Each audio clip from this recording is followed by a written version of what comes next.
Hey, it's Conrad the Mortgage Guy, and we are live at grillingjr.com, and we welcome you to join the conversation. Our topic today is the one and only Hulk Hogan, and of course, we couldn't do it without the Hall of Famer himself, the voice of professional wrestling, Mr. Jim Ross. Jim, how are you, man? I'm good. You could do it without me, and I'm glad you're not, but you could do it without me because, since this tragedy, and it was a tragedy, a guy that young dying, and it kind of suddenly, in my view. I knew he'd been in the hospital, but I thought it was all about his neck or his back or something like that. The goddamn business is so clandestine. It's like the junior mafia. It's just crazy. So anyhow, like I said to you before we started recording, I don't know what more we can say about Hogan that hasn't been said, and most of it. I mean, let's face it, he's the biggest star ever in wrestling, in my opinion. These are just my opinions. He is the greatest babyface in history. I think that's a true statement. I believe that. So I don't know.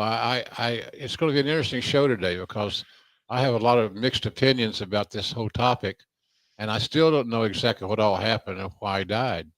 I haven't heard a definitive medical. Well, here's what happened. I don't know. Do you know what happened?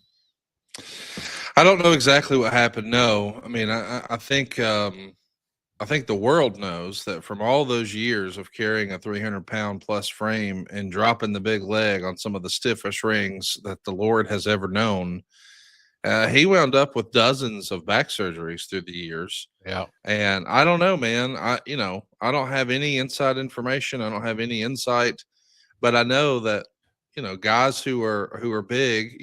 I think about a guy like Reggie White who passed away way too young, and we found out sleep apnea. He had sleep apnea, Connie. that's what I was getting to. Is I wonder as the Hulkster got older, all the stress on his heart from all those surgeries, from all the off the field antics, from carrying the weight. Obviously, we know he had some performance enhancing in his rearview mirror. Like it just feels like his heart had maybe just been stressed to the max. It's another reminder of something that you've turned me and others onto. Hey, big boy, check out a CPAP machine. See if that'll let you sleep through the night.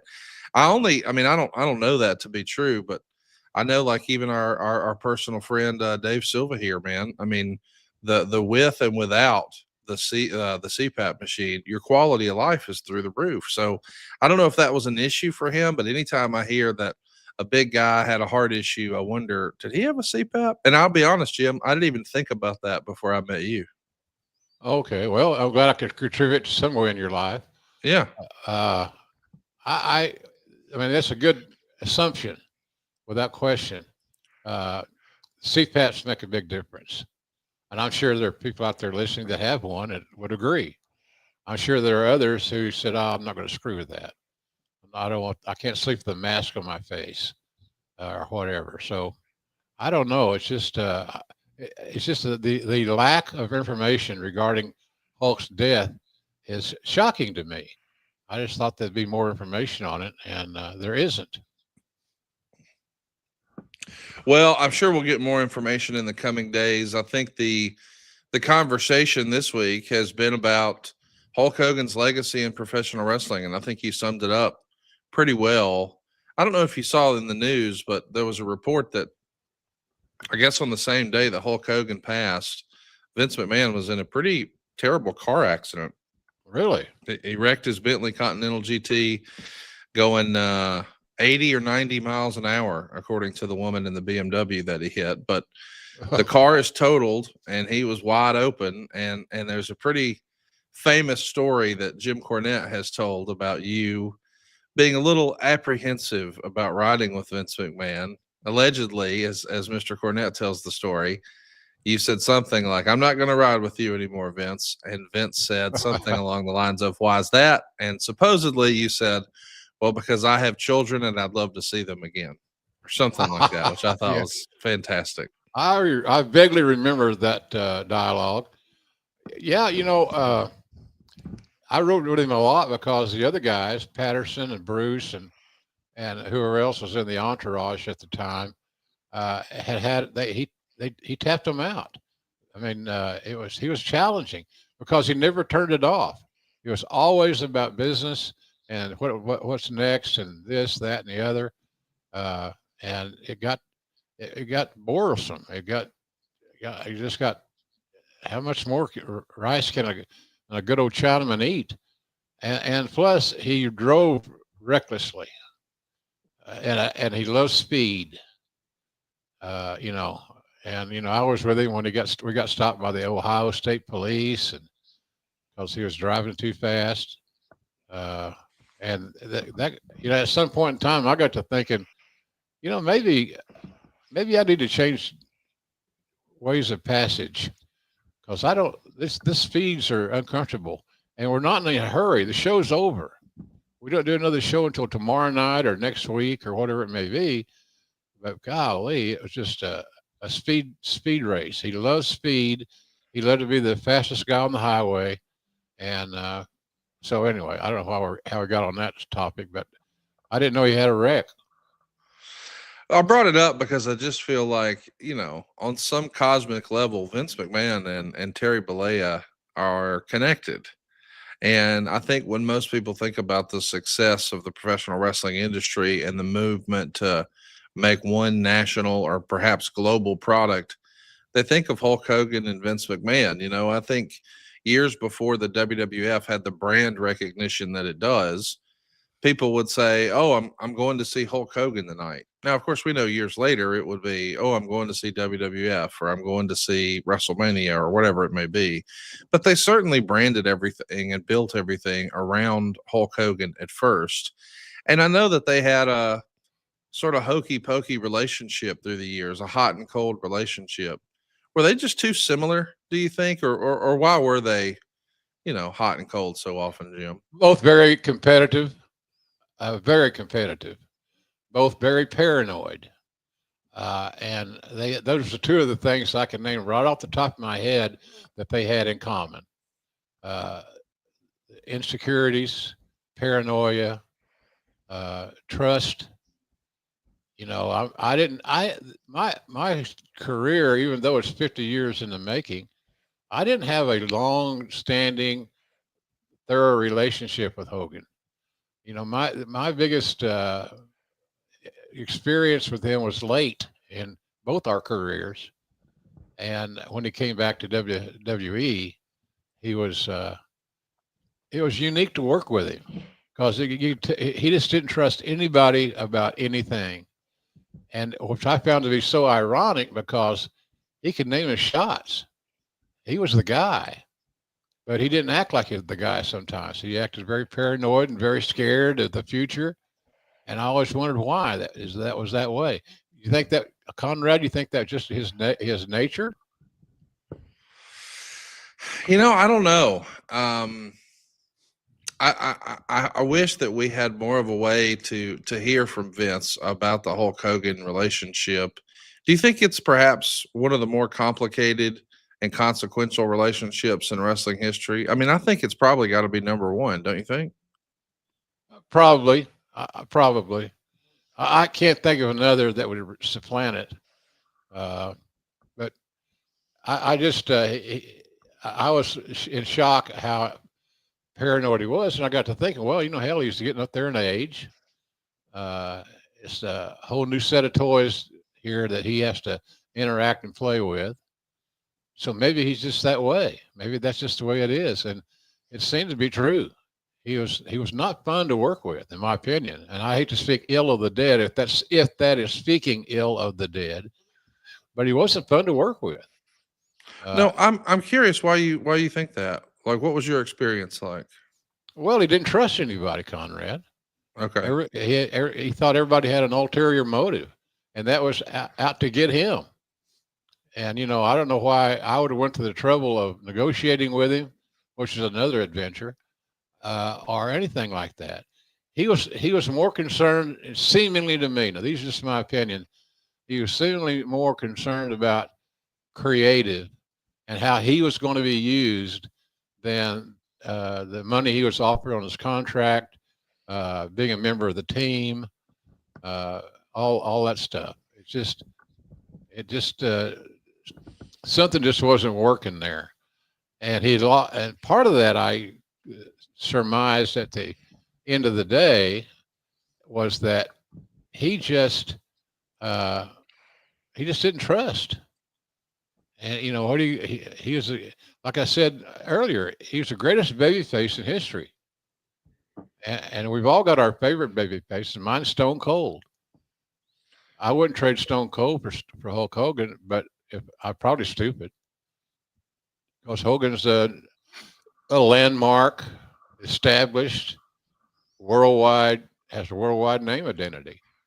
And he still does. We're seeing that now. We're talking about him a couple of weeks after his passing. Pardon me. So he just he had nothing to be paranoid about. He was always second guessing. But And isn't that a oh, characteristic of a lot of top guys, Jim? I don't mean to yeah, cut you off, but yeah, of course, yeah, it is, and it can be a pain in the ass to deal with Conrad on a daily sure, basis. You got to sure. run everything by this guy, or you got to run everything by his minions, or whatever. It's tough to deal with on a daily basis. It's high maintenance, shall we say, to say the least. You mentioned that what he was most concerned about was creative, more so than being a member of the team or how much money he was going to make or whatever the contract dollars were.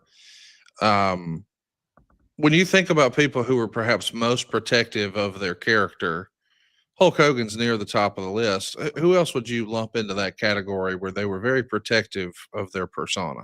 Savage would be another guy, and he was a deluxe pain in the ass to deal with, just because of his paranoia and his lack of trust. There was always an issue, always an angle, always an ulterior motive, and that was just hard to manage on a daily basis. And you got to remember, I was in charge of over 100 guys, and a lot of them had strong egos, and nothing was ever quite right for them. We're always fixing something. We're always having a meeting about something. Uh, and I don't know. I have great memories of Hulk Hogan as a talent because, like I said, to say a guy is the greatest babyface in the history of the business is a big statement. Oh yeah, and it certainly is said with respect and admiration. I believe that. But golly, he had to be assured of that almost every day, and that got to be old. We're live here at grillingjr.com. We greatly appreciate you joining us. Lay Low is saying Hulk versus Macho at WrestleMania 5 is a fantastic match to go back and watch. I am going to start, talking about your history with Hulk Hogan and all of that. But I do want to circle back to something you said when you said it was difficult to deal with. He was difficult to deal with. He was a challenge. He wasn't easy to work with. Were you talking about the 1993 cup of coffee that you guys had together or the 2002 return? 2002. Okay. We weren't around each other long enough or often enough in 93. And that seemed like that creator was a hot potato. Just things kept changing and adding and ad-libbing and all that stuff. Getting the belt off of him was a major issue. It shouldn't have been. It's show business. This is how you're cast. You're cast this week to be a hero that is wronged and he loses. Well, that makes sense. It's logical. That's what it was. But he didn't buy that. He just thought he was in a world of his own. And again, it all comes back to that trust thing. And that was Savage's issue. Savage trusted no one. I don't think he even trusted Elizabeth. So that all that stuff piles on you because not only do you have, say, a Hogan and a Savage, you got all these other talents. Many have the same paranoid, insecure issues, and it was a tough job. We're going to talk about it, the good, the bad, and the ugly, I reckon, today of Hulk Hogan. I want to talk to Jim about the first time you met Hulk Hogan, which I think would have been the early 80s. We'll talk about that on the other side of this break. We'll be right back after these words. Man, if there's one thing we love talking about in wrestling, it's other guys' dicks. Today we're going to talk about JR's. Not really. Enter the room dick first with Blue Chew, because it's not just a tablet. It really is like a cheat code. And listen, we've all had sex. Well, except for Silva. But the rest of us, we know how good that feels. What if it could feel a little better? What if you could have a stronger, harder, longer lasting erection? Almost like somebody gave your gimmick, your little man in a helmet or cowboy hat, as it were, a little pep talk and a gym membership. Well, Blue Chew is the original brand that's offering chewable tablets for better sex. And let me just tell you, when JR is on scouting expeditions, I know that he's got Blue Chew in tow. It's a product that he and I really believe in. I mean, my junk just dropped a mixtape. It had one bass note for 37 minutes, and let me tell you, it slaps, as the kids are saying. Guys, this isn't just about performance. It's about your legacy or your third legacy. Don't you want to stomp a mud hole in her and walk it dry? Don't you want to see if she's really tougher than a $2 steak? I'm just telling you, there's a way to do this at BlueChew.com. And we've got a special deal for our listeners. As always, get your first month of Blue Chew free. And as JR always says, if it's free, it's for me. Just use the promo code JR at checkout and pay $5 for shipping. That's it. Blue Chew is on a mission to upgrade humanity one thrust at a time. We want you to go to BlueChew.com. We want you to use that promo code JR. We want you to get harder than you ever have been before. And then we want you to put a little black cowboy hat on the head of that motherfucker. Head on over to BlueChew.com for all the details and safety information. And a big thanks to Blue Chew for sponsoring today's podcast and all the scholarships that JR has had in his walk-on class of Jacksonville Beach 2025. Attaboy. Blue Chew's the real deal. We appreciate them sponsoring our podcast. And Every week. Yeah, every week, man. So it must be working for them. Because they can track the success of what you're saying on their orders. Yeah, no doubt. I mean, it's working. And we appreciate their business. That's what I guess I'm getting around to saying. We appreciate their support, because without the support of these advertisers, we're dead in the water. We greatly appreciate Blue Chew. Clearly, our ads work for them, and buddy, their product works for us. Let's talk about the beginning of the Hulkster.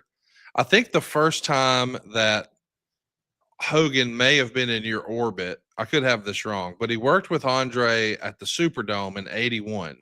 Now, at the time, I think you were working with Leroy McGurk in Oklahoma. Right. But was there any chance that you ran into Hogan before that, or when would have been your first time or working or meeting Hulk Hogan? You know, I was trying to think of that, and it's hard to ascertain. It's been so many years and so many experiences have come and gone. I don't think that was in '81. I don't think so. I don't think I met him in '81. When did I meet him? I'm just trying to think, Conrad, when I met the guy for the first time. I always thought he was a little, he was very protective. He didn't know me, so he was not open. He wasn't totally honest about things, simply because that was just the nature of his personality. So, but you're right. That issue with Hogan was not uncommon with top stars. You know, somebody told me one time this wrestler had rather make $200 a week with it and be a champion as to be making $2,000 a week and not be the champion. I don't know. That might be a little extreme illustration, but there is some truth to that. A lot of guys are just more impressed with the hardware that they pack and carry around than the actual dollars. Now, that's not all. That's changed a lot, because you hear what money some guys are making. You know, it used to be a huge deal when you had a wrestler that made $1 million. Yeah. Now it's everyday occurrence. I dread to think how many millionaires that are being guaranteed the $1 million and more, oftentimes much more, than we have today. The system's changed. The price of groceries just went up, type thing. You still got to eat. You still got to cook. You still got to create your menu. but it's unique, the situation. And then now that money, if I used to do, as you know, and our audience knows, I used to do the payroll. It was uh, and a lot of it just was discretionary. So, but the guy that made the most money working for me was Austin, and that's kind of what I judge greatness on in pro wrestling is tickets sold, merchandise sold, revenue generated. And my personal experience in that world was primarily with Stone Cold and Rock, same deal. So I don't know, man. It's just he was a challenge to deal with, and I wish it hadn't have been that way. Right. I've had several conversations with him that were very pleasant. Uh, no agendas. But then there are a lot of times when you think something should be an issue became an issue, and that gets to be very frustrating, Connie.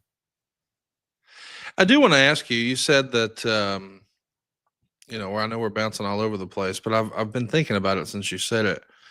That getting the belt off of Hulk in '93 was a pain in the ass. I think most fans listening to this know what you're referencing. We're talking about WrestleMania 9. That would have been your debut call for the WWF. It's also when Hulk Hogan wins the world title sort of unexpectedly. The main event was Bret Hart and Yokozuna. Yoko wins, but he cheated. And somehow, a few seconds later, Hulk Hogan is the champ. And I think most fans have heard the story that allegedly there were photos taken with Bret Hart and Hulk Hogan almost playing tug of war with the world title. They were, in theory, going to wrestle at SummerSlam. It never happened. Hogan dropped the belt to Yokozuna at King of the Ring, and he did it in pretty devastating fashion. I mean, granted, there was a distraction, but still, they left him laying after the big Banzai drop. And then they did those return matches all over Europe. But Hogan was finishing up, and he was going to go try to be a TV star with Thunder in Paradise. What do you remember about that time and the back and forth with Hogan and Yoko and Brett? Oh my! Well, lucky for me, Vince handled most of that. Vince was, and that's a blessing and a curse, because if you set that precedent, then there's only one person that can solve a problem having to do with your biggest star, and that's hard. That's challenging business, shall we say? So I, like I said, I wish it had been different. It would have been a much more enjoyable business relationship, because he and I never had a personal relationship. We he came up in a territories, as did I, but different territories and different roles. So it was it was the table was set wrong to manage him, and that's not his fault. I mean, if it gave him a little leg up and it made him comfortable, then have at it. But boy, for the rest of us, it could become, and did at times, a giant pain in the ass. We got to talk about the first time that Hogan really made headlines inside the business. That probably would have been his appearance on the movie Rocky 3. And of course, we know famously that's also the episode of Rocky where we learn about Clubber Lang and we see Mr. T. And obviously, they're going to parlay that into a lot of success with WrestleMania.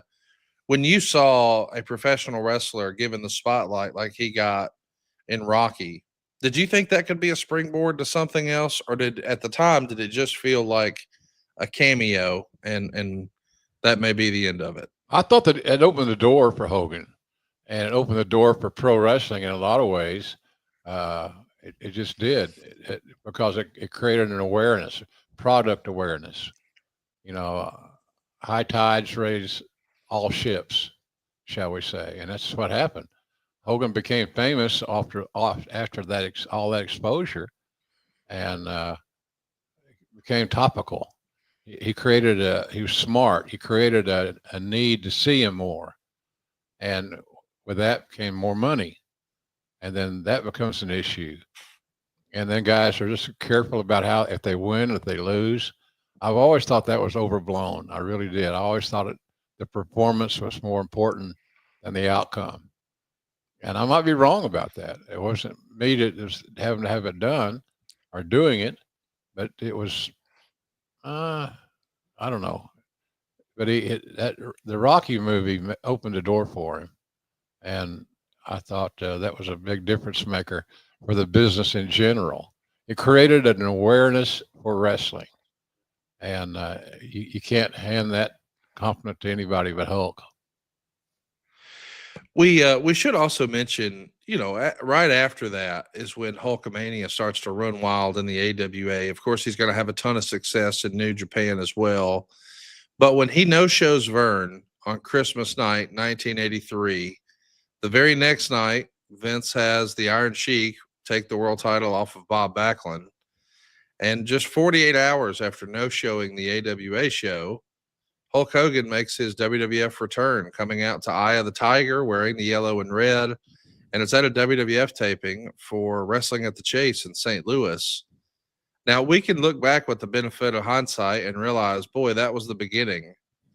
What was the scuttlebutt inside the business when people were hearing that a big top star like Hulk Hogan had no showed Vern on Christmas night? Because some of our younger listeners may not know this, but Thanksgiving night and Christmas night were two of the biggest nights of the year in pro wrestling, right, Jim? Oh, absolutely. Absolutely. They were for every territory that I worked in. Watts would have a Superdome extravaganza on Thanksgiving or Christmas so it was a very marketable holiday. Kids were out of school. Mom and dad had a chance to gather them up and go buy a ticket and come watch this big event. But it was just a different time.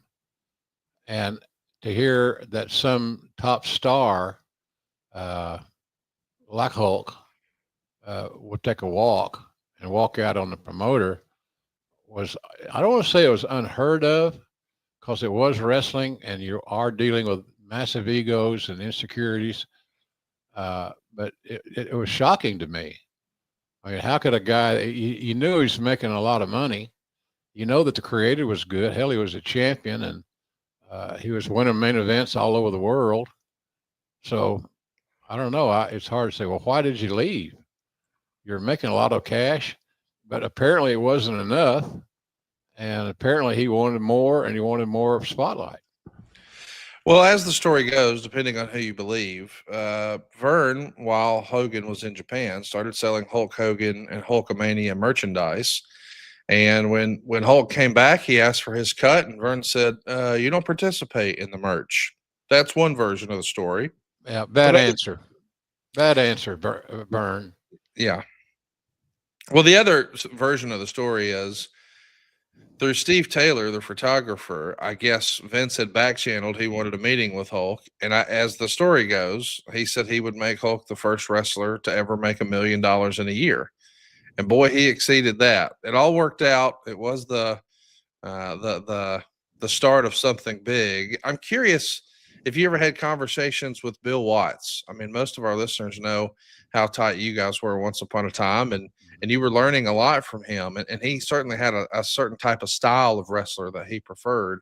What did he think of Hulk Hogan and his more sports entertainment presentation? Could it have worked with Watts? Did he see the value, or was he not a fan? I think he saw the value because he's an old promoter that had a good eye for talent. So Bill would term Hogan as an attraction, not a everyday, every week, every town talent. He looked at Hogan a lot like he did Andre. They're better seen more seldom than not, and keep them special, keep them relevant, and not overexposed. So I use that term a lot here on the show. This guy's an attraction. Hey, Sex Calhoun was an attraction. Andre was an attraction. So there are stars that you just didn't see every week. You didn't get used to them. So I think that's how Watts would have looked at Hogan. If he's selling tickets, he's going to love him. But he may be disappointed in his work rate. Let's face it, Hogan was not a great worker, but he was the best ever attraction. So what should you rather have? An attraction that's selling tickets or someone that can go out and have a five-star match more often than not? At some point, the five-star matches start meaning less and the ticket sold means more.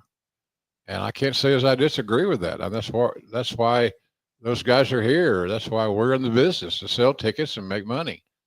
And I think that's somewhere along the way that got a little hazy, for lack of a better way of saying it. I think Hogan started believing his own press, but he had a right to. I mean, he was something special. So, but you just couldn't overexpose him, and I think that's what Vince is trying not to do, was to overexpose this attraction of a wrestler. We are live right now at grillingjr.com, and there is a lot of conversation in the live chat about the union angle. We are going to talk about whether or not wrestling could have been unionized and whether or not Hulk Hogan stopped that. I can't wait to get JR's take. We'll talk about that on the other side of this break. We'll be right back. This weekend is the biggest SummerSlam ever, 2 nights, and MyBookie has odds on every single match. Jade Cargill's a heavy favorite over Tiffany Stratton for the WWE Women's title, and Drew McIntyre and Logan Pauls find themselves at plus 300 against Randy Orton and Jelly Roll. The betting odds are pretty lopsided for Roman Reigns and Jey Uso in their tag team match against Braun Breaker and Bronson Reed. But at MyBookie, you're not just betting winners. You're betting entrances, turns, shock wins, and you're getting paid when you read the story right. Sign up with the code JR50, and MyBookie will back you on your first deposit. $100 gets you an extra $50. $200 gets you a Benjamin. What you do with it is up to you. 2 nights, SummerSlam 2025. Bet smart, cash in, only at MyBookie. Right. Do you have any idea how tickets are going for that event? For some reason, it has snuck up on me, and I don't have the SummerSlam fever. Maybe it's because the televised product is overexposed. I don't know. Could be different reasons, and that's just one theory. But how are tickets selling for the 2-day event? I don't know what the latest and greatest is, but according to WrestleTix, it looks like. Let me see if I can find it here. I was just looking at an old one. Okay, here we go. No, that's old too. He's doing a lot of comparisons to old SummerSlams. I'm not sure, Jim, but I know it's not sold out, and I don't think it's going to be anywhere close to sold out. I could be wrong, but I think that's by design. I mean, I know that sounds crazy, and a lot of people out here are going to be upset with me, but here's the reality. The folks at TKO, I'd be willing to bet, because this is a publicly traded company, and we know they're after it.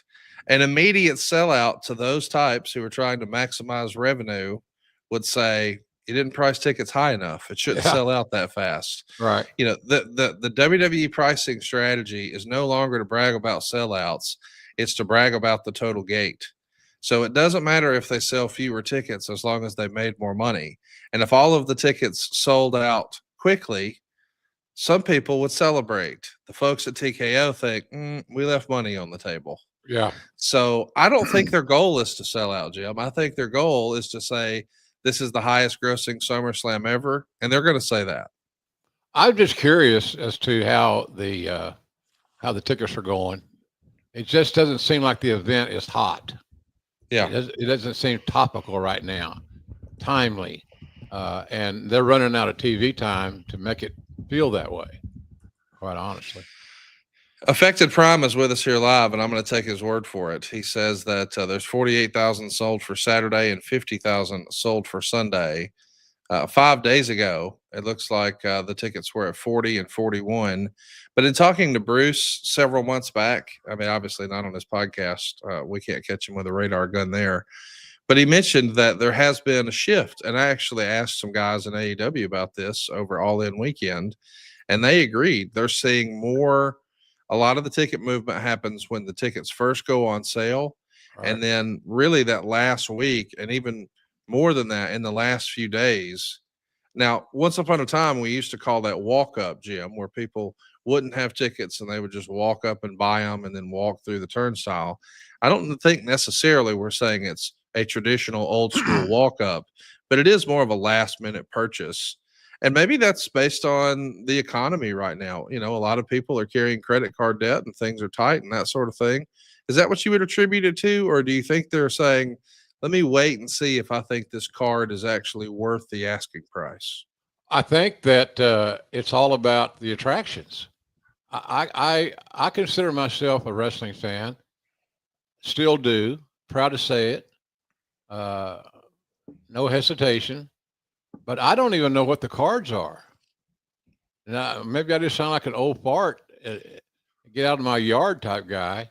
But I don't know how well it's been promoted. I don't know who's I don't know what's hot angle wise, what personal issues have been embellished and added to and built on.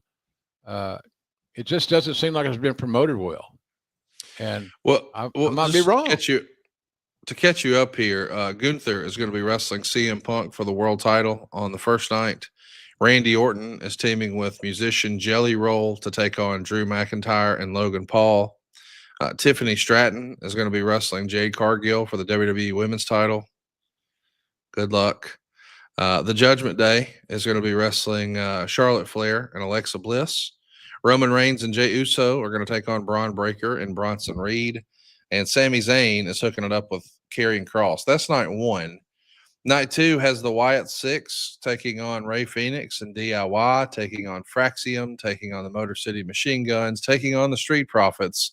It's a six-pack tables, ladders, and chairs match. It's going to be a car crash. People are getting injured. You won't be able to look away. Dominic Mysterio is going to be wrestling AJ Styles for the Intercontinental title. Solo Sikoa is going to be wrestling Jacob Fatu in a steel cage for the U.S. title. Becky Lynch is going to be in there with Lyra, and it's a no DQ, no count out last chance match for the Intercontinental title. A three-way dance for the women's belt, Naomi, Rhea Ripley, and Io Sky. And the main event in a street fight for the undisputed title is John Cena and Cody Rhodes. So that's what's going down this weekend. Looks like 100,000 people or so between both nights. I'm sure it'll be an absolute record gate. MetLife Stadium, the former home of, I guess, a couple of WrestleManias at this point, but a two-night affair this Saturday and Sunday. I hope they do well. You know, I'm pulling for wrestling. I'm not. What's that word? Not territorialism, but tribalism. Tribal, yeah. I love that. I'm pulling for wrestling. I'm going to steal that. That's me. That's just simple. I'm not emotionally invested, but I wouldn't mind being. Right. Will I watch SummerSlam? More than likely, I'll watch at least parts of it. But to say I'm going to watch every match on both shows would be misleading because that ain't going to happen. But that's maybe somebody's going to say, well, JR is not a real fan anymore because he'd want to watch that, you know, 3-team ladder, you know, kill me later match. But I don't know, man. I'm just not, they don't have that one major attraction that's got me jumping out of my seat in anticipation for watching. Well, let's stay tuned to talk about SummerSlam, but I do want to ask you about this union discussion. Man, there's a lot of people in the group chat who are having this conversation live right now on YouTube about whether or not Hogan stamped out the idea of a union in wrestling. And I've always kind of thought that was an interesting argument because, respectfully, Hulk Hogan has not been an important player in the presentation of professional wrestling for about 20 years. So in the last 20 years, if this union needed to happen, it could have happened. I don't think it was necessarily never going to happen. That's what I'm saying. Like, it was never going to happen, Conrad. It's never going to happen. You know, I went to a big meeting one time with Cowboy. I remember flying up there on his plane. That was an adventure because he was the pilot, and he'd sit there and tell you, now, you see the ground, you see this, you see, you know, scare the shit out of you. But he was safe, a good pilot. Don't get me wrong, but it wasn't like flying with an American Airlines pilot. You know, it's pro wrestler who got his pilot's license. And like I said, he did a good job. I flew with him many, many times. I was never afraid for my life, but I sure as hell always stayed awake and was no napping. So I tell you, I don't know, man. I Cowboy was unique in that respect. But I think he would have loved working with Hogan because Hogan sold tickets. Was Hogan going to have, Jack Briscoe level 5-star matches? Nope. And if you think that he should have or he could have, you're wrong. He'd give you all he had, but he had limitations. And so that's just how I look at that situation. And I don't mean to be dissing Hulk on at all. Like I said, when he got hot, the wrestling business got hot. Not just necessarily in WWF or now WWE, but the business got hot. Again, that old cliche, high tide raises all ships.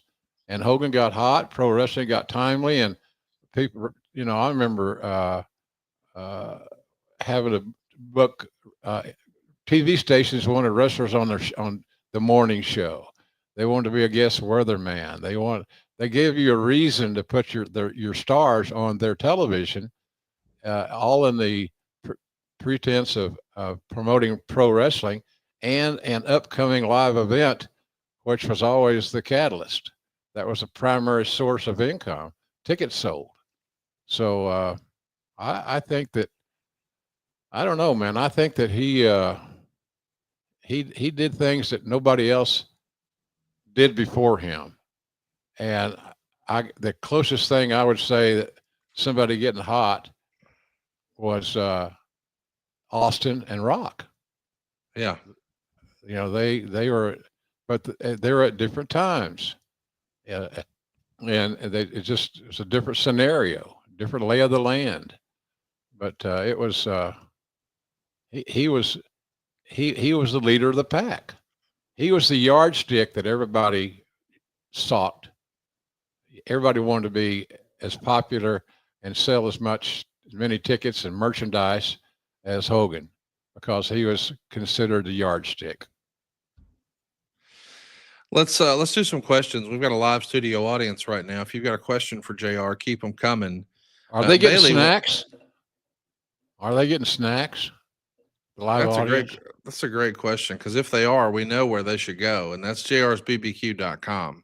I mean, that's where you can get the all-purpose seasoning. I mean, jerky used to be in stock, but it's flying off the shelves. I don't even know if it's there right now. But what I do know is there is the new hot sauce, 2 types of barbecue sauce, a ketchup, a mustard. How about autograph books, action figures, trading cards, even an old school cool flask? There's something for everybody at jrsbbq.com, don't you think, Jim? Oh yeah, and it's all priced at a family-friendly budgets. You're not going to pay $50 for a bottle of sauce because it's got my image on it. It's just all about taste, family recipes. This is a labor of love from my mother and Jan, my late wife. It was their idea to do something, and this is what do something meant at the end of the day. That product you see on the screen. So it's been a fun ride, quite frankly. Go check it out. I think you'll be glad you did. jrsbbq.com. Bailey is with us and says, what is your favorite Hulk Hogan match you were ever on commentary for? That's got to be WrestleMania 18 against Rock, isn't it? Or is there something else? No, that's it. I hate to be so simplistic, but you're not going to replicate the crowd response, the atmosphere, Rock's performance. Rock slowed his game down to make sure that Hogan could stay up. And that sounds negative and petty. I don't mean it to be, but you got a difference in age and injury situation and all those things. But I'd say that Hogan and Rock was my favorite match that I called that Hogan was involved in. Is that the loudest, most energetic crowd for a single match you've ever called, do you think? There might be something else down the road somewhere that would compare. I just can't think of it right off the top of my head. Yeah. But when we talk about these terms, that match stands out because it was, you know, it came out of, I don't want to say it came out of nowhere, but the audience changed roles and the talents changed roles. Uh, Rock was working more aggressive and more heelish because people just didn't want to boo Hogan, which says how strongly over that he was. So, but Rock was smart enough to play along with it and make sure that the roles were compatible. So if Rock had swum against the grain and to try to be this overwhelming heel, the match would have been like a fart in church. Just wasn't going to happen. For the next 60 days, Hulkamania would be running wild. A month after that match with Rock at WrestleMania 18, he beat Triple H to become the world champion. And then a month after that, The Undertaker beat him in Nashville to take it off Hulk. And I don't know that the WWF run was exactly the same after that. That feels like that was the peak of the return. I think with the benefit of hindsight, people would say, "Oh, well, that was just the nostalgia pop," but that's only good for so long and it wears off. Did you feel that way in the moment, or did you think, "Holy cow, he's going to get a whole nother run out of this. Listen to this crowd." Well, I was hopeful that he'd get a whole nother run out of it. It makes my job easier as a head of Hell talent yeah. relation. The thing about it is, it's like the old story that's I've heard on more than one occasion from different wrestlers, is that when they got their booking sheets at say TV, maybe I think that's where they got them distributed. The first thing they looked for was not where they were booked, but where Hogan was booked, and they were hopeful that wherever Hogan was booked, they'd find their name on that same card because they were probably more apt to make more money because he was the ticket seller. He was a top guy. He was the attraction. So it was just it was hard to explain, but I was hopeful that it showed a sign that he's going to explode again, and because with him exploding, we're going to sell more tickets. All the talents are going to make more money because of the tickets sold, thanks to Hogan's popularity. We know that match is certainly a lot of performers' favorite matches. I mean, even a guy like Cody Rhodes thinks that that crowd response, man, that's the peak, that's the pinnacle, that's as good as it gets. I agree, but I almost wonder, hey, what about the match we never got?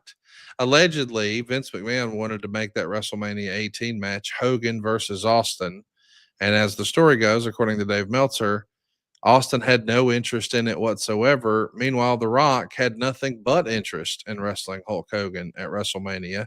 Do you think that report is true? Austin didn't want to work with Hulk Hogan? Oh, I know it's true. I talked to Steve about it. I mean, Steve and I, the world knows, we're very close, and he confided in me a lot because he could trust me. He could trust me, and that I appreciated that, and it helped me manage the entire roster a lot better because Rock trusted me, and Steve trusted me, and so consequently, that the word got out within the talent roster itself, and it helped me manage better. I had a good run in that respect, but yeah, I think Hogan, he was just a different breed of cat, Conrad. It's hard to explain. I mean, I've been around talents that had massive egos and didn't trust, and they weren't fun to work with. I said that before about Savage. I didn't dislike Savage. I just disliked his attitude and how he conducted his day-to-day business. Was he talented? Hell yeah, he was talented, obviously. Amazing star. But he was his own worst enemy at times, and so was Hulk. I do want to ask you about that decision that Austin had to not work with Hogan. He didn't think they had chemistry, Conrad. I'm sorry. He didn't think they had chemistry. He thought the match would suck, and he wasn't going to stand for having a suck main event, especially at a WrestleMania. So that's the story there. It wasn't anything. It had nothing to do about the finish, or what could the finish be, or what would the finish be, whatsoever. But it had to do with Steve wanted. He was a perfectionist. He wanted to have a great match, not a good match, but a great match, and he simply thought he could not get that done. Stone Cold versus Hogan. I'm not arguing that. I'm just trying to follow the rationale of what's going to follow, because we know that Hogan is up for the match with Austin. Austin turns it down. Austin winds up being slated against Scott Hall, and he's not happy about that. He's not happy about the match or his opponent Why or should the he be? placement. How could he be? How could he be happy with it? I guess what I'm asking is, what could have been done to make Austin happy? I mean, he's given an opportunity to wrestle Hulk Hogan. He says no, and he lands on Scott Hall. And less than 90 days later, he's frustrated with creative and walks out of the company.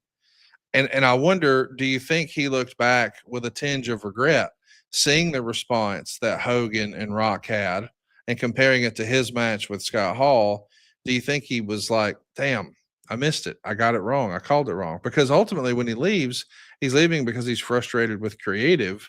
But the creative that he originally turned down worked fantastic for the Rock. I find that crossroads interesting. What can you tell us about that? Again, Steve just had no confidence that the match would be good. It would let the fans down, in Steve's opinion. So he thought that they couldn't live up to the hype, and because Hogan's back and his pace of his game and so forth. And Steve had a lot of pride in his own performance, no matter who he was working with. So, but that's what made him great. He was very selective about who he worked with and what kind of match they had, because he felt like he knew what was best for Stone Cold better than anybody else. And I can't argue that point. So I don't know if he had any regrets. Knowing Steve as I do, I would doubt it. I would doubt that he had very many regrets, because he's still making great money. He still was selling merchandise out the ass. So I don't know. Well, I mean, I don't mean to cut you off, but he was pissed off and frustrated. He left 45, 60, 75 days later. Like, I think he leaves in early June, the first week of June. So here we are. I think that WrestleMania was the last week of March. So it's not that long before he walks out. I guess what I was driving at is, if Austin had accepted the Hogan match, and instead of us all talking about that fantastic match between The Rock and Stone Cold, or I'm sorry, The Rock and Hulk Hogan, it was Stone Cold and Hulk Hogan, do you think Austin still would have walked out? Hard to say. Hard to say, really. The ongoing creative process involving the Stone Cold persona is still where it comes back to. It's not one great match or one run with Hogan is not going to make Austin totally happy. That's just the kind of guy he is. Long-term success, building something, and he just didn't think that at one time Steve had the same theory about working with Taker, and he loved Taker. He respected Mark Calloway immensely, as we all do. But golly, it's just hard to put it. Steve was a complex guy, very complex guy. But at the end of the day, he was very pragmatic. He understood what buttered the bread and all those other good cliches. So I don't know. He may have had some regrets, Conrad, but he looked at it as a one-off. And you're not going to break your back and go crazy over a one-off. Man, what could have been? I mean, it does feel like it would have been, one for the ages of I can't see that versus match. icon. Sorry, excuse me. I can't see that match being a success. It's not. Rock had a different style, different approach, different mindset. Rock was more of an entertainer. And at that stage of Hogan's career, he was an entertainer.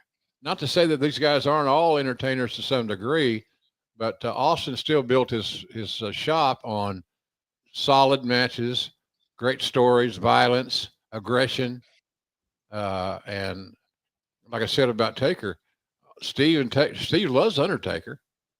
Who doesn't? But he didn't think their chemistry would live up to the hype of the match, and he may have been absolutely correct. He had a better feel for things like that than anybody that I know. We'll never know the one that got away, but something that won't get away from you is the best car deal around, thanks to our friends at Car Gurus. All right, fun fact about me in my free time, I can't help myself. I shop for cars. I'm not even always looking for cars, but I feel like I almost always know someone who is, and I'm obsessed with getting the very best deals. And I, on my own, have been using Car Gurus for a long time. So much so that I actually recommended to our guy, Dave Green, hey, man, we should tell everybody else about this site. I really believe in Car Gurus because making a big purchase should come with confidence, not confusion. Car Gurus is going to help you cut through all the noise, and they'll show you the best and the best deals and the most in-depth vehicle details, so you can feel confident about your purchase. Because when it comes to your big deal, you truly do deserve the best deal. And here's how this works: Car Gurus will connect you with trusted dealerships when you're ready, of course, ensuring a transparent and hassle-free buying process. I've used this service before. I absolutely love it. I recommend it. My wife is actually using it right now. She was rear-ended a few weeks ago. We're waiting on the insurance process to go through, but she's already identifying, hey, I think this is the way to go. With over 4 million listings, Car Gurus has more car listings than any other major online automotive marketplace in the U.S. So you truly can find the very best deal. Car Gurus gives you the control to shop how you want to shop, with the tools, the information, and the data-driven deal ratings that you need. It's no wonder that SimilarWeb estimated traffic data shows that Car Gurus is the #1 most visited car shopping site. Buy or sell your next car today with Car Gurus at cargurus.com.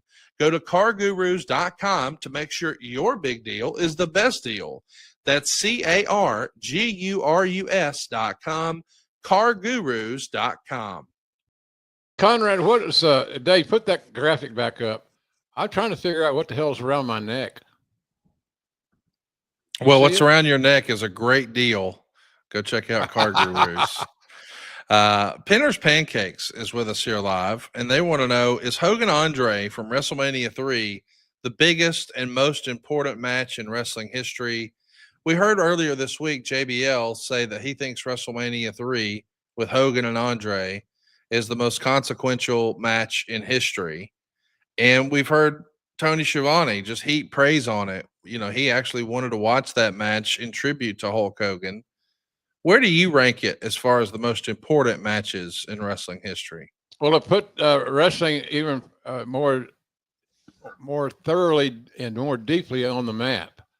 That match had captured everyone's, the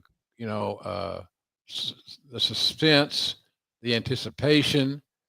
So I can't disagree with those guys. Hogan and Andre was, because it's one of those matches where you have two great stars and you couldn't figure out the finish. Is Andre going to put Hogan over? They're going to work a DQ or a count out or whatever? There's a million ways to get out of it without beating somebody and still have a good presentation. But I think those guys are right. I think they're right on it. I can't think of a match that had more significance on the overall landscape of pro wrestling than Hogan and Andre. Affected Prime is with us here, and they're a big fan. Says, hello, JR from Clemson, South Carolina. We miss Coach V around here. Hope he has a great year at Oklahoma this year. Thank you for everything. Ahmad L says, you were the voice of my childhood. Thank you, JR. You're getting some love this morning, Jim. I love it. I need it. I'm needy. Instagram a wrestling historian was thinking like I was thinking. Had Stone Cold accepted Hulk Hogan's challenge at WrestleMania 22, how would you have booked the biggest dream match? Thanks in advance. I guess that's worth mentioning. It wasn't just WrestleMania 18. There was also discussion that, hey, it might happen in 2005. I guess there was some discussion that there could be a way, and Hogan had agreed based on what we read in the Observer to wrestle Austin. Austin did not take the bait and didn't do the match. Have you ever do you think it ever got close in the future? I mean, that's the thing I always struggle with is I feel like if I was Austin and I turned down the Hogan match at 18 and I see the success Rock has with it, I'm frustrated with my own match with Scott Hall. I think I would have looked back and thought, man, I got to get a shot at that. But I guess maybe the performer in him, the competitor in him, may have felt like I don't know that Hulkster and I can top what he did with Rock a few years ago. So I'd rather not have the second best match. I don't want to be. I Right. don't want to have a match that can't compete with that one. Is that probably the thinking? I think you're accurate. I think Yeah. you're accurate. I had many long discussions with Steve about that. Some on car trips, some in the hotel, some at TV. He never showed any interest in working with Hogan. He was curious, as most talents would be. He was curious, but he was never that close. It wasn't his. He just didn't. He didn't feel it. And Steve's a feel guy. So I think that it was just never meant to be. Just never meant to be. Austin's was hell bent on having great matches, and we can all look back at his career and say, "Well, boy, that was a good one," or "This was tremendous," or "This one made me a fan." I for one would look back and at WrestleMania and see Hogan, or excuse me, see Austin and Brett. To me, that there's no way that Austin and Hogan could top that because Brett was such a much better worker than Hulk was. Uh, and so, and again, I'm not taking liberties at a dead man, but that's just how I feel. Uh, you can't compare the work of Bret Hart to the work of Hulk Hogan. Now you can talk about selling tickets. Well, I was going to say you can't compare their box offices either. I mean, that's really what I wanted to talk about is I feel like anytime I've brought up the Austin Hogan match, you always come back to the quality of the match. And Right. respectfully, I don't know that that would have even crossed Hogan's mind because I think what Hogan's thinking about is what's going to draw the most money as opposed to what's going to make the best match. Is it somewhere in the middle? I mean, you're the guy who's taught us for years on this podcast that it always comes down to the two C's, cash and creative. Mhm. But we've had a lot of conversation about the quality of the match that Austin and Hogan could have had compared to the money they could have drawn. Like to me, the two biggest stars in the history of the WWE, that feels like it could be the biggest draw of all time. I don't know, maybe for the biggest gate ever and all these records, I could live with a match that wasn't Kenny Omega and Okada, if that makes sense. Where do you land on that? Well, I land on the fact that you can't do something with a talent that's not interested. Austin just was not interested in it. He didn't have the confidence that he and Hogan's chemistry could pull that match out. And so whether they could or they couldn't, we'll never know. But I don't know, Conrad. I'm curious too. I'd love to have seen that match. Yeah. I'd love to have called that match.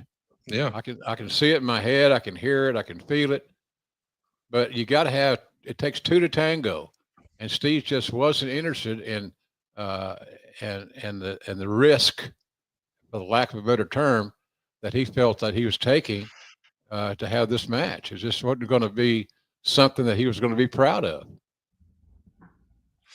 When it came to an end with Hulk Hogan and the WWF, because he did have some hokey pokey spots in 02, 03, 04, 05. We know we're going to do the match against Vince at WrestleMania. We're going to do the whole, Mr. America deal. So we had some fun stuff along the way. But I think it usually came down to, as you like to say, the two C's. The rumor and innuendo is Hogan would be less than pleased with some of his payoffs and be frustrated. I mean, even Meltzer in the obituary that he just wrote for Hulk Hogan talked about the SummerSlam 05 match with Shawn Michaels, which set a SummerSlam record for pay-per-views. I mean, it did gangbuster business.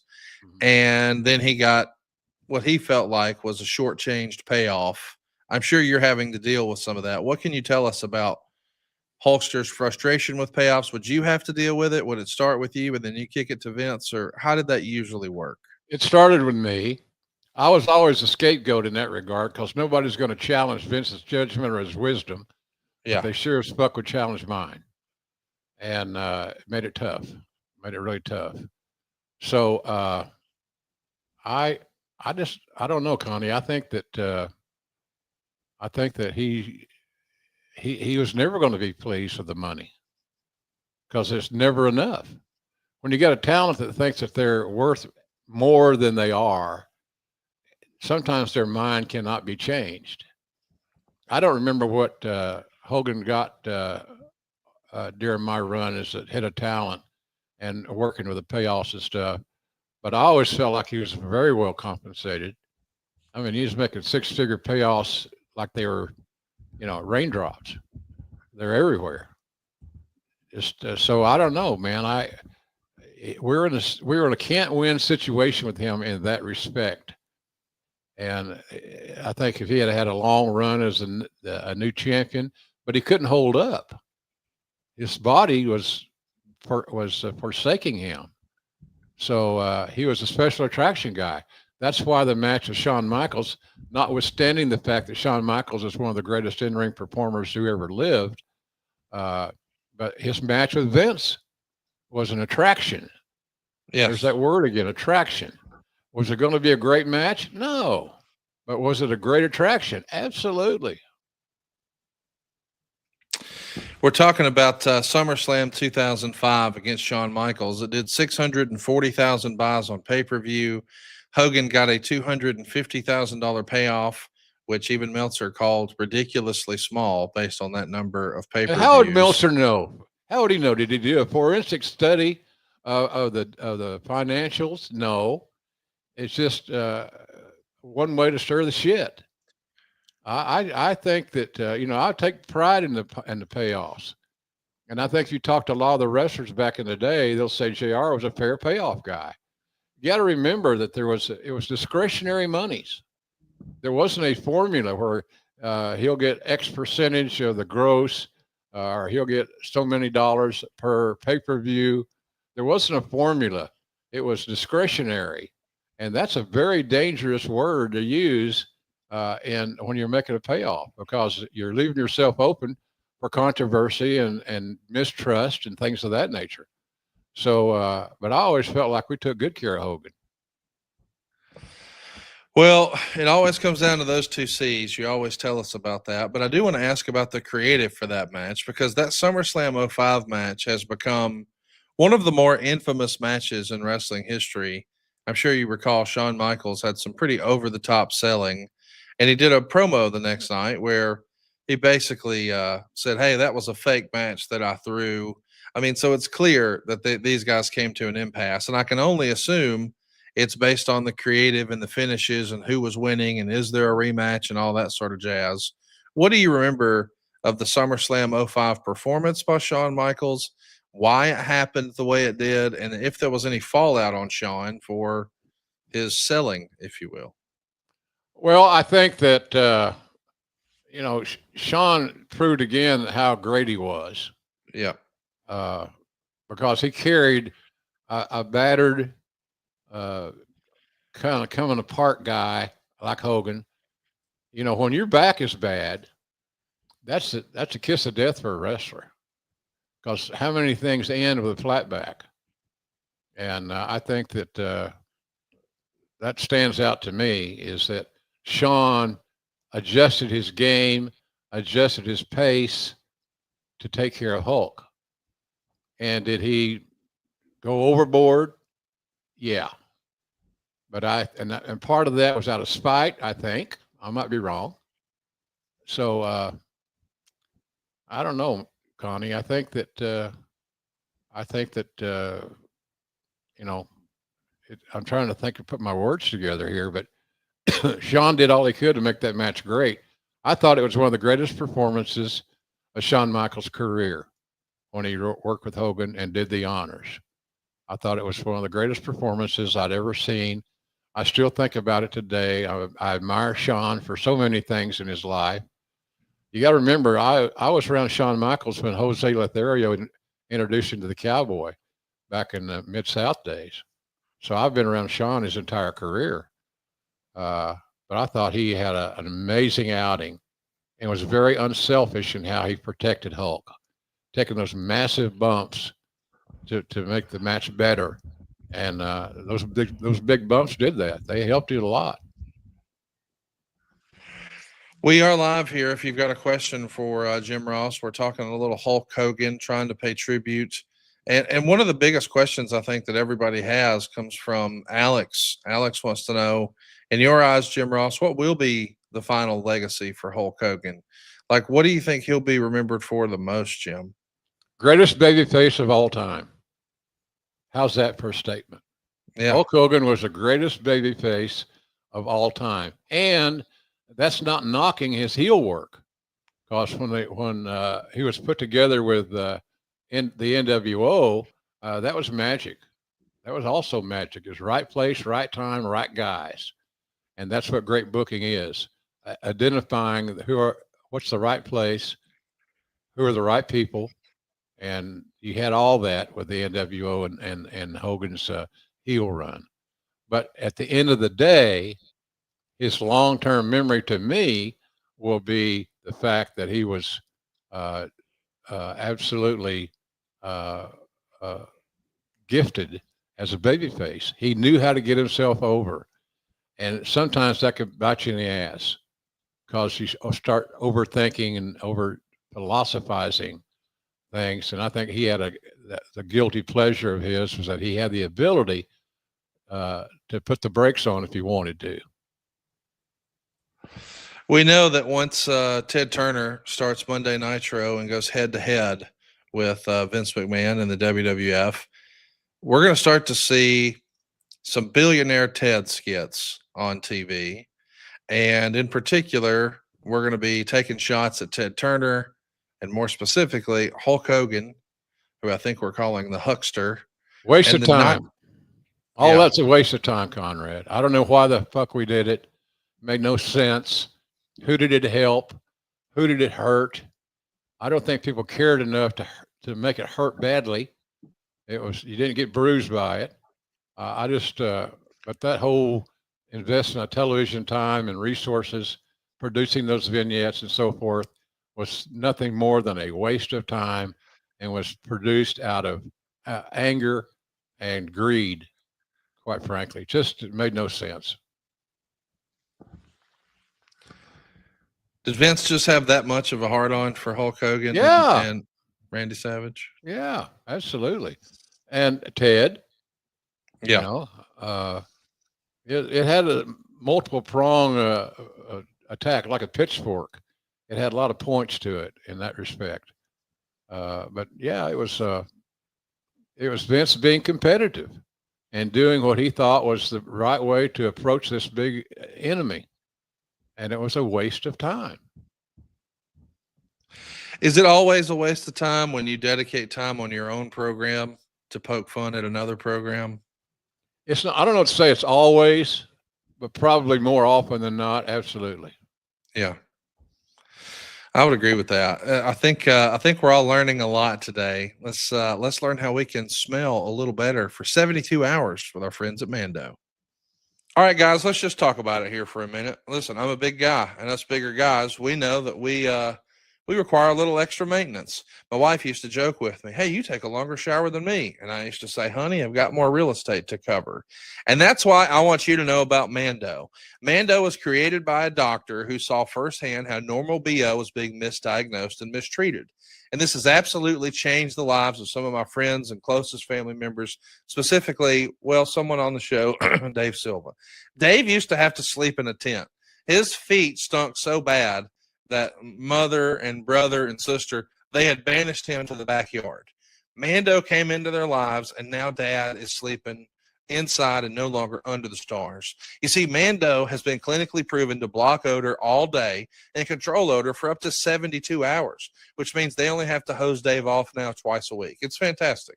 Here's what I love about Mando. They really get it.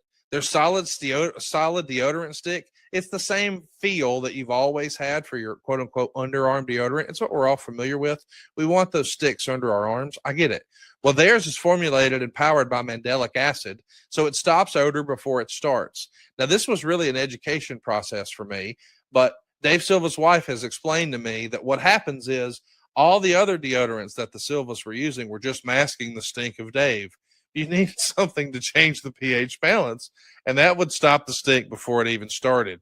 I really appreciate Mrs. Silva breaking that down to me personally. The spray deodorant is probably her favorite because she can stay a few feet away and just take care of all those hard to reach places on Dave. They're aluminum free. All their products, by the way, are baking soda free and paraben free. And I don't know what a paraben is, but I'm glad this ain't got none of it. You know what I mean? Yeah, I also want to mention that they've got great scents. Bourbon leather smells great. Clover Woods is pretty good. Mount Fuji, I really like. My favorite's probably Pro Sport. What I really dig, though, is that this has been clinically proven to protect odor and control odor better than just a shower and soap alone. You need something a little extra. You need something to stop it before it starts. Mando is here. They really are America's #1 whole body deodorant formula. You can find them in Walmart, Target, or other retailers across the country. And for the best deals, go to shopmando.com. Now, that's where you'll find the Mando starter pack, and I think it's perfect for new customers. Let me explain this. I've already spent a minute or two talking about the solid stick deodorant. You're going to get some of that, but you're also going to get the cream tube deodorant. Now, I know you're thinking what I'm thinking. I don't want cream tube deodorant. I don't want to have to squeeze it onto my hands and apply it to my body. It feels weird. It does until I tell you you're not using that on your armpits. You're going to use that on your ball bag. You're going to use that around your taint and your asshole. I mean, all the really stinky parts of you, you know where they are. It might not make sense to put a stick down there. So you want to use the cream tube deodorant. Now, understand, I get that this is something you've never done before. But you know what else you've never done before? Not stank down there for 3 days. I can't believe this is real. I had to test it for myself. I smelled Dave Silva up close and personal in Dallas at StarCast. He was baby fresh, like he got out of the shower, and he hadn't bathed since he jumped in the car. It was amazing. You also get in this starter pack 2 free products of your choice. They got the mini body wash and the deodorant wipes, and I know for a fact that Tony Schiavone travels with the deodorant wipes to every AEW TV taping. Did I mention that you get free shipping on this incredible bundle? It's like a very special offer for listeners here. New customers can get 20% off site-wide with our exclusive code. Just use that code JR at shopmando.com for 20% off site-wide, plus you get free shipping. One more time, that's SHOPMANDO.com, shopmando.com. Please support our show and tell them we sent you. Mando's got you covered. Protect your pits and smell great doing it. And if it can get Dave Silva out of a tent and into the house, I can't wait to see what it does for you. Go right now at shopmando.com and use that promo code JR. Place you can find Mando is in my bathroom. There you go. Yeah, I use it. It works, and it's just such a simple concept. And you know, who the hell doesn't want to smell better? Who doesn't want to, you know, restrict odor? And Mando works, folks. So if you're looking at something that's going to make your life a little bit better, make you smell a little bit better, it reminds me of that old commercial that Walt Garrison used to do. Keeps me looking great and smelling great. Well, it keeps you smelling great, I can promise you. We're live here with Jim, taking your last questions about Hulk Hogan. What an incredible history he had in pro wrestling. I mean, I think we've talked ad nauseum about his WWF run. Most people are better as one thing than another, and I know you gave credit to Hogan for being the best babyface of all time. But when I think of Hulk Hogan, I think a lot of people think of like Ric Flair. And Ric Flair, certainly he was a fine babyface, but I think most of us agree he was a much better heel. Right. Hollywood Hogan had an incredible run that changed the business. What did you think of the NWO Hollywood Hogan presentation, Jim? I loved it. It got heat. It worked. And if it works, it's not a bad idea. Whether it's a bad idea or not, if it works, it's not a bad idea. And the NWO, we should give credit to Hall and Nash, obviously. Without them, the NWO would not have been so successful. But I love the NWO persona. They made people watch. They got good ratings. So I liked it. I when they first did it, I thought it was very bold because the same question pops in your head: is the audience going to accept a heel Hogan? And we know the answer to that. Yes, if it's executed properly, and it was, it probably will work, and it did. I wanted to talk about Hollywood Hogan because there's a pretty famous story out there. In 1998, Hogan's contract is going to come due. And there's lots of discussion about this. And it's even written about at the time that there was a private slash not so private meeting held with Hogan and Vince. And I guess maybe they wanted to have that story leak out and create a little more leverage and get a landmark great deal from WCW that people are still talking about to this day. I saw pages of that contract all over social media after his passing about just what a phenomenal contract it was. But I can't help but put on my creative thinking hat. If Hulk Hogan could have left WCW in 1998 and came and joined the WWF, man, that totally changes the way wrestling looks. Big Do money. you do you remember those meetings? What can you tell us about those quote unquote clandestine meetings with Hogan and I Vince think in 1998? Vince was really motivated to get this deal done. He thought there was plenty of fuel left in the tank for Hogan, and there was. Vince was right as usual. So, but I, he was always leery. He meaning Vince, pronoun boy, that we could keep him happy. Yeah. Is it going to be more than just a title or a run, or is it more? Pardon me, more about the money? And so it had so many different facets to it. I think Vince was concerned that at the stage of the game that Hogan was, his ability to withstand a work schedule that was significant and made sense, that we could pull it off. So, because he knew how hard it was to manage Hulk back in Hulk's glory days. Hogan was smart, man. He was territory raised. He understood the mechanics of getting over in a territory, and God knows he did. He got over in the territory, and he was the biggest star, and maybe the biggest star ever, at least in my estimation. He was he was a hell of an asset. He was an attraction. I don't want to see him every week. I don't want to see him on every TV show, but I do want to see him in the right light. How quickly does it become apparent that to Vince that he was just being leveraged for this meeting just to create some pressure to get a better deal from Ted? Is it Oh, obvious? oh yeah, Yeah. absolutely. And he was happy to help Hogan in Yeah. that respect. And illustrated to illustrate that point, and when Mean Gene left uh, WWE, he Vince didn't want to publicize it. He wanted it to be like WCW was stealing him. Right. It would mean more money to Gene, and Vince liked Gene. He was done with him at that point in time. I'm not saying I agree with that philosophy, but because I love Mean Gene, he was just great to be around. When you had the combination of Mean Gene and Bobby Heenan together in a locker room or a car trip or at lunch or whatever it may be, it was pure joy, pure joy. So he let the WCW think, at least that's Vince's theory of it, that they were stealing Mean Gene, one of the all-time voices of WWE, and that just wasn't quite the case. But it helped Gene get a better deal, according to folklore, rumor, and innuendo.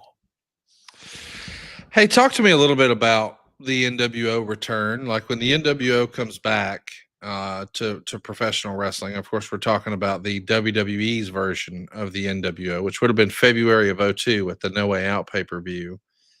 Clearly, you wanted to have Hogan, Hall, and Nash. I think around that same time there was a exploratory call made to Eric Bischoff, and that doesn't happen.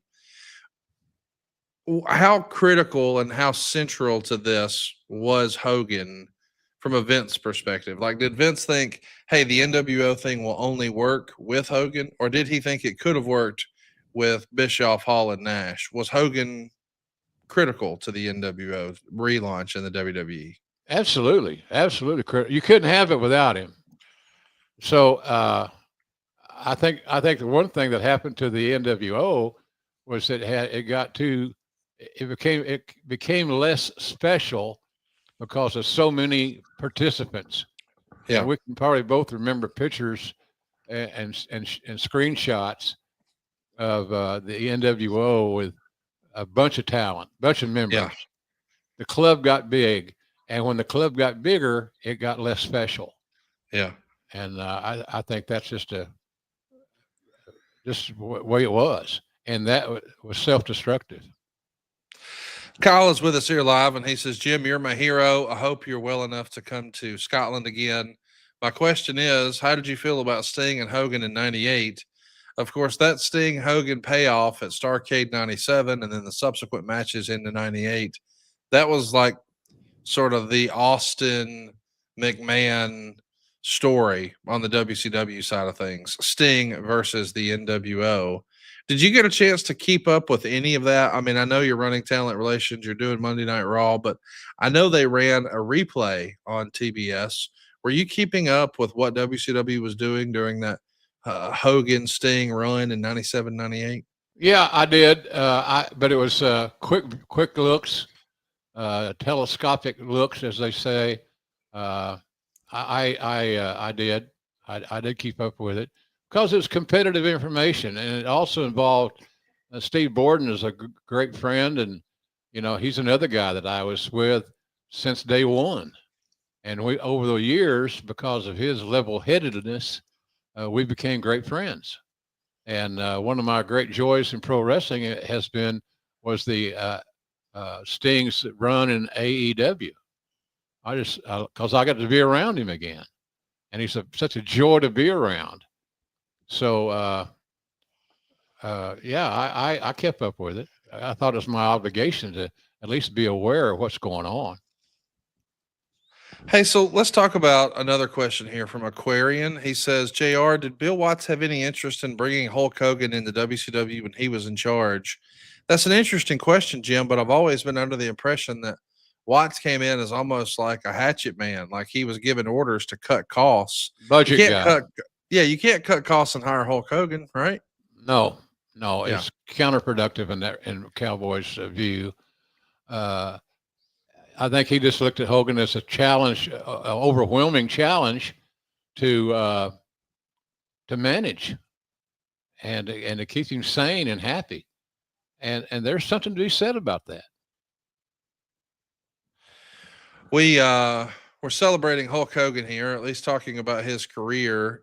Jim, I think we both agree that, man, we kind of thought he was going to Hulk up out of this one. We thought he'd be back. We know that Real American Freestyle is something he was excited about. They're about a month away. I think their first show's at the end of August in Cleveland. He had just launched the Real American Beer, which you see on the canvas for Raw on Netflix. So he had a lot of irons in the fire. He's opening up a new bar right across the street from Madison Square Garden. But now, I can't help but wonder, what will the legacy to mainstream be? I know when you talked about, to wrestling fans, the greatest babyface of all time, but in more recent years, he certainly had a complicated relationship with the public. Some of that based on comments from a leak tape 15 years ago, others based on his political endorsements. Now that the man is no longer with us, and in the next few days, I believe, will be laid to rest, how do you think he will be received in hindsight from the public at large? Will it be positive? Will it be negative? Will it continue to be mixed? What do you think? I think it'll be largely positive. I think we'll realize what we've lost, and that his role and his position in pro wrestling will never be replicated. I believe that. So it's just a damn shame. I'm 73 and he died at 71. So it makes you stop and pay attention without question. So, but I think he'll be well received, out of respect and his contributions to our business. Well, we want to extend our condolences to his friends and family. I know that there is a contingent of wrestling fans who don't wish anything but the worst for Hulk Hogan. That's sad. I, That's sad, I, Conrad. yes, That's really I agree. sad. God damn, that's so sad. Come on, get over it. Get over yourself. For God's sakes, the guy had a family. He was a road warrior type guy. Territory days were hard. Again, you got a guy that's that big and traveling. That's a chore in itself. So I just hate to see people waste their time and their energy and their spirit on such negativity. But yeah, my thing was I just wish, no matter how you feel about the real life Terry Bollea, I can separate the two. I was a Hulk Hogan fan. He is the reason I'm doing this podcast. That's what sucked me into wrestling. But more than that, man, he's got friends and family he's leaving behind. Let's have a few days grace here, before. I agree. It's just it feels ugly. It feels negative. I'm with you. It is ugly. It is negative, and it's a waste of your time. Come on, clear your head. If you're a fan and you're what Conrad's describing, clear your head, show your respect. And if you're a wrestling fan, you can't do anything but honor his memory. Can't. We're going to do our best to honor Hulk Hogan's memory. I mean, you mentioned at the top of the program the most memorable match you ever called of his is the one with The Rock. Obviously, the most consequential is his match with Andre the Giant. Is there another match out there that you would recommend, or another clip, or a movie, or is there anything else you would recommend Hulk Hogan fans go check out if that maybe they hadn't seen it in quite a while? I love the old territory stuff. Pardon me. I love the old territory stuff. Hogan is the giant babyface, overcoming the odds, overcoming these evil, talented heels, which we can't forget to mention. So yeah, I believe that some of those territory matches off the old TV stuff is worth watching because it showed you his mechanics. It showed you how he got over and how he sold and how he always provided a comeback. He always sold and let the heel get his heat. And then he executed a great comeback that invested the fans in what they were saying. So he had it down, man. He had his routine down. That's like people used to say about Flair. Well, you see this one Flair match, you've seen them all. I don't agree with that. Rick had things in his moveset that he liked to go to, but so did everybody else that was any good. Hogan had his routine. And I, for one, never got tired of it. And we appreciate you guys never getting tired of us. If you haven't already, be sure to hit that subscribe button at grillingjr.com. Make sure you turn on the notifications bell so you won't miss us the next time we're live.